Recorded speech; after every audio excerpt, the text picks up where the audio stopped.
good morning पिला माने प्रश्न आसीची जे write the tense of the following एई भली प्रश्न आसीची तुमे बुझिबा को अक्षम हो जाउछो सर टेंस कोन तुमे पचारुछो सर टेंस कोन ताले write the tense of the following कथा अर्थ कोन फॉलोइंग माने होची तोळे दे देई दिबा वाक्य तोळे दे देई दिबा जा तोळे दे देई वाक्य गुडी को दे देई छी ताले एई वाक्य गुडी कर एई सेंटेंस गुडी कर टेंस इनिया पई कहूची पिला मान बुझी गलो ताले किमिति चिनिबा देखो एटी प्रथमे दे देई प्रथम वाक्य इट वाज समर आफ्टरनून एटा दे जाई छी तुमे केमिति चिनिबो टेंस ना देखो प्रथमे हमें सब्जेक्ट चिन्हबा इट होची सब्जेक्ट वाज होची एटी भाग एटी गुटे भाग अछि एटी वाज वाज होची तुमको कहितारी छी वाज होची केउ भाग रो रूप ना वाज होची बी भाग रो रूप बी भाग रो पास्ट रूप होची वाज ताले देखो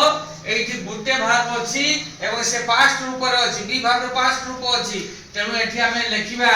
टेंस एठी टेंस होची पास्ट पास्ट टेंस हमर दुईटा मात्र टेंस अछि मने रखियो पिला माने गोटे होची प्रेजेंट टेंस आ गोटे होची पास्ट टेंस जदी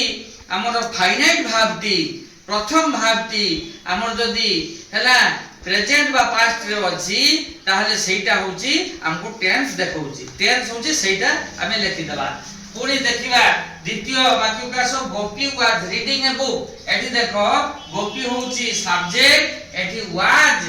वाज होची फाइनाइट भाग एठी रीडिंग मध्ये गोटे भाग किंतु वाज होची फाइनाइट भाग मु कहली प्रथम भागटी होची हला फाइनाइट भाग एई हमको टेंस देखाय ताले वाज पुनी आसी गला बी भाग रो पास्ट फॉर्म ये होची बी भाग रो पास्ट फॉर्म तेनो एठी हमें लिखि देबा टेंस समान पास्ट एठी भी पास्ट टेंस अछि पुनी 3 नंबर सेंटेंस का सब he has lost his glasses एठी एई वाक्यर सब्जेक्ट किए ही एई वाक्यर सब्जेक्ट के करता